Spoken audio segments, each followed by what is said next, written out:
Hey everybody, what's going on? Eric here. Hope you guys are doing good out there. I'm doing just great. Today I have a little bit of an unboxing and unbagging to do. I'm at a little bit of a different angle over here because of the fact my Slash Snake Pit custom, or not so custom, Les Paul is sitting on the counter over here in pieces. I found a few more things up with it that there will be a series of videos to kind of get into that later on. But I got an unboxing and kind of a little bit of an explanation of what's in this box and why I ended up purchasing it. So stay tuned. Somebody scream, and it feels like I keep on falling down into the middle, to the middle of a dream. And we fly through the night till the morning sun comes rising. We'll roll till we fall into a deep dark dream. Take me away. So let's get one thing out of the way over here, and then we'll get to this box, and then I'll explain to you why you were listening to a band called Holland. And yeah, so all right, here we go.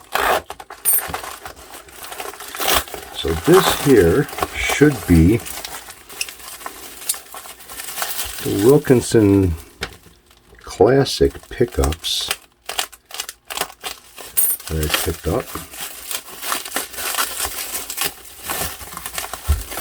And they are. All right. So these are a pair of Wilkinson Classic, the M series pickups. And what I'm going to put these in are will be put inside the Les Paul over here that I've been working on after I get everything done with it. So that's these guys right here. It's kind of nice because I can split these guys and do whatever I want with them. And as you can see, they're entitled Wilkinsons. And this one's a neck pickup, so the other one will be a bridge. So I'm going to put these off to the side. I don't want anything happening. It comes with some paperwork here. Probably a wire diagram. Shows you how to install these. So these guys are going to go off to the side. Which is funny because, well, actually I'm not going to explain anything about the custom Les Paul. Not so custom Les Paul. Alright, so let's get into this box here. Now, years ago, this room used to be kind of different. This countertop wasn't over here. There was a countertop on this side where the guitar is sitting, and it L-shaped towards the door on the other further wall. Now, there used to be a metal desk over here, and years ago, back when I had a Pentium 4, and I think I was running, I think I had Vista on it, or probably Vista. But anyways, what I had going on was I had a real high-end Pioneer receiver. This thing was a boat anchor. I mean, it was heavy as hell. I had a pair of Scott's 4-way 10s. I had a old Technics turntable, not the cheap plastic ones. This one was a real nice Technics turntable. Adjustable head shell, customize your cartridge, whatever we want to put on there for a cartridge, and fully adjustable as far as your weight, downforce on your needle, azimuth, the return, everything. I mean, this thing was fully adjustable. Now, I also had a real high-end cassette player. I want to say, I think it was an Onkyo cassette player. And this thing had to where if you were recording something on cassette, you were able to monitor what you were recording that was already recorded onto the tape itself. So there would be a button on there to where you could sit there and push that button, and now you're listening to what's being put on the tape as you're recording it. It was a nice cassette player. One of the things we used to do years ago, me and a buddy of mine, he got me kind of started into it, was recording our own music as far as albums and cassettes and stuff like that, and turning them into a digital format. And most of my collection, that's kind of what it is basically my own personal collection of music turned into a digital format. But a lot of the albums and a lot of the cassette tapes that we had weren't all that great in quality. All right. So we used different types of tools to kind of clean the music up. Groove Mechanic. There's another one I can't remember. Remove pops and clicks and stuff off of albums. And then there was another program that would remove hiss from tapes. Now, you had to set parameters to this because if you didn't set up the program correctly, that hiss could be removing some of, if you had it set too high or too much, you'd be removing some of the quality of the music as well. And one of the things that back then I couldn't find was, it was an album called Little Monsters by Holland. And I had that on cassette, but the cassette quality was not all that great. I played it out quite a bit. So it had a little bit of a muffle to it. You did hear kind of like if you pushed the Dolby button on the cassette player, either Dolby B or C, and you would hear it kind of like all your highs would just be cut out. It kind of sounded like that. There was also some other problems with the tape as well, to where it just didn't sound right at all. I played it out quite a bit. So we were using, I think it was Sound Probe was the program that we were using. I believe it was. It had a spectrum analyzer. It had all kinds of tools that you could apply to the music, listen to it as you're playing it, and adjust on the fly to whatever you wanted to your settings to be and what you want the final outcome to sound like. It worked out pretty good. There was a spectrum analyzer on it, and we used that spectrum analyzer. It was pretty damn accurate as far as using it as a tool. The whole program was really nice. And you were able to watch your slope and watch your peaks and everything else and adjust to just like if you just needed a little bit of touch of a higher frequency added to it, you would add that higher frequency and you can watch it on the spectrum analyzer. Well, this is something that I'm kind of doing with the computer now. I bought a spectrum analyzer that is kind of more of a visual effect than an actual spectrum analyzer. So what's in this box right now is basically something that I ordered. It was supposed to be here yesterday, but it didn't come till today. So I'm gonna go ahead and open this up. I miss those days when I used to take my own music and turn it into digital. Now, a lot of my MP3s that I've created myself are all variable bit rate. They're set to the highest parameters as far as the variable part of it, which is like 320, I think it is. And then the variable down to like 190, 192, I think. And that's as far down as I went, so I wouldn't get any problems or any type of goofy sounds and shit. All right, so as you can see, this is kind of in Japanese or Chinese or whatever as far as things go. But what's in here is supposed to be high quality. This is also a rack mount, so you can mount it to a rack system. This thing's got some weight to it. It doesn't feel like no cheapy kind of a, dinky thing. Now on my audio interface, I've got outputs on the back of it that this will plug into, and the outputs would be feeding this as far as the signal goes. And I can either be adjustable or I can have it set up to where it's a fixed signal going to this, to where I can just use this to adjust that signal as far as the spectrum goes. I hate using razor blades on nice new stuff. Always afraid I'm going to cut into it or... Alright, so here we go. We got a spectrum analyzer, and I believe this has a piece of plastic over it. It does.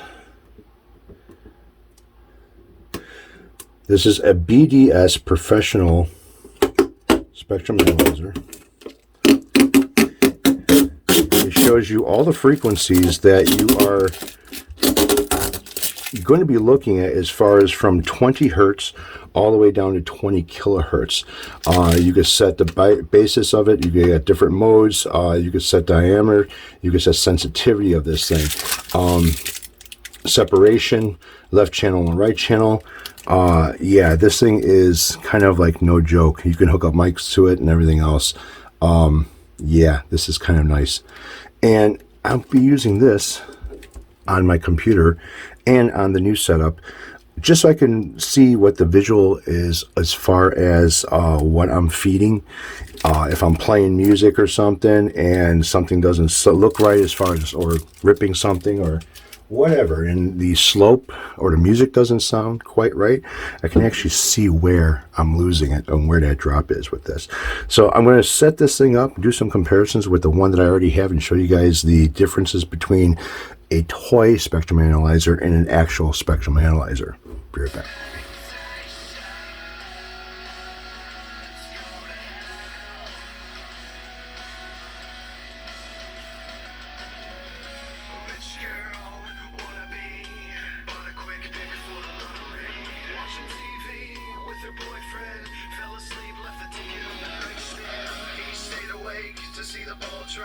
Turn it way down, she never woke up. Grab the keys to her car in the back lot. Threw a shot of Jack back left with the jackpot.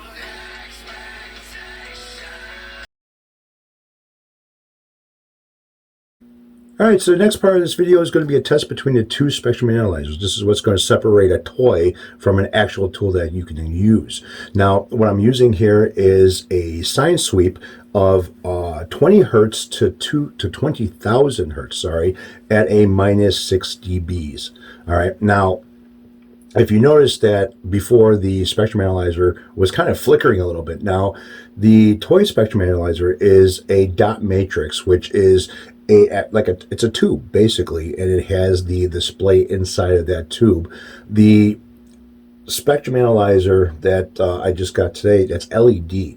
Now, if you ever noticed that, like when you did do video with Christmas lights, or just any type of an LED situation where they're either constantly on, not flickering, you'll notice that on camera it looks like they're flickering. It's a frequency that doesn't match up with the digital camera.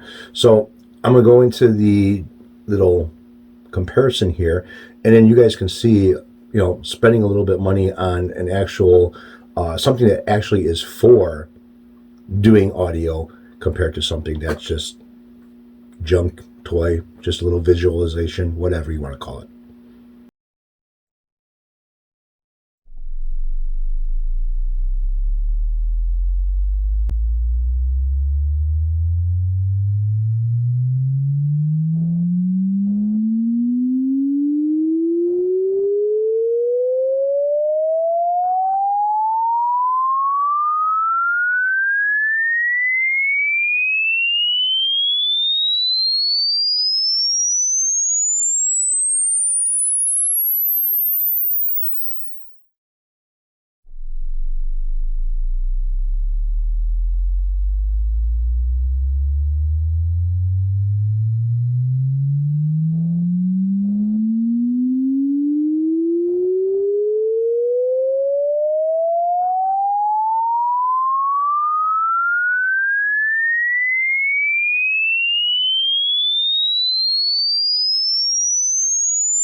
So the spectrum analyzer on your right is showing the 1 kilohertz signal. The spectrum analyzer on the left is just showing a lot of noise.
So on eBay, you could pick up one of these things for about 80 bucks. They have different types to where you could put them together. Basically, you plug the board into the display, hook up some type of power supply, use a USB cable, and then connect a input to it. And they kind of work the same way as this one does. Some of them you can get as LEDs in different colors, colored displays, dot matrix like this one is. They have remote controls for them like this one here, where it's pretty much everything that's on the back of it as far as settings go. There is a program that you can get from the seller itself that you can connect this USB and basically everything that's on the remote, and on the back of it you could do it to program. There are no calibration tools required for this.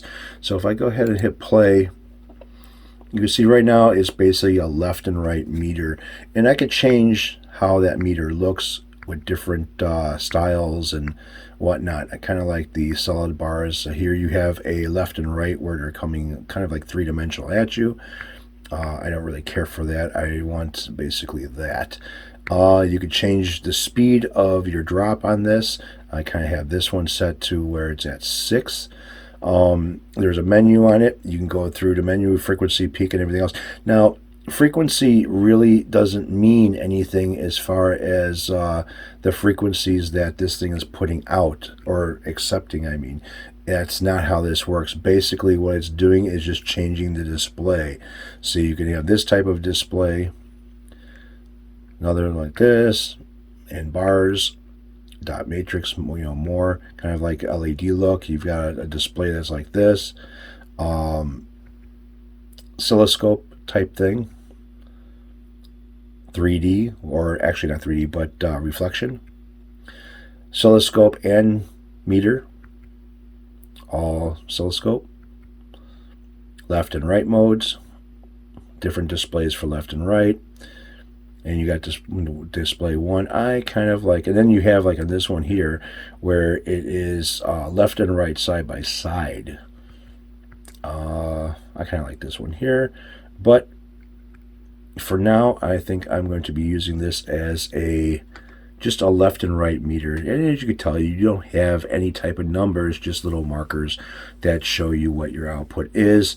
This could be really good for like playing something that is a mono and calibrating, say like you have a cassette and a cassette player and you're not sure if the meters are accurate or not as far as left and right channels go. If you have something that's a mono signal to put into it or recorded on cassette, you could check the accuracy of the meters as far as being level with each other on that cassette player. For this one here, the BDS, now I'm not going to tell you how much that thing is. They are expensive. Okay, they are very expensive. But you're looking at more of an accurate display. It is marked between 20 and 20 kilohertz. So you're going to get, whatever that signal that's being pushed into the spectrum analyzer, it's going to display it and display it correctly. So that's my story, and I'm sticking to it. This has been kind of a cool little project. Now, I haven't gotten everything set up over here the way I want it yet. I still have the laptop going, and that's what I'm running everything off of. My tower is coming. I promise my new computer will be here soon. All right, guys, take it easy. Have a good one.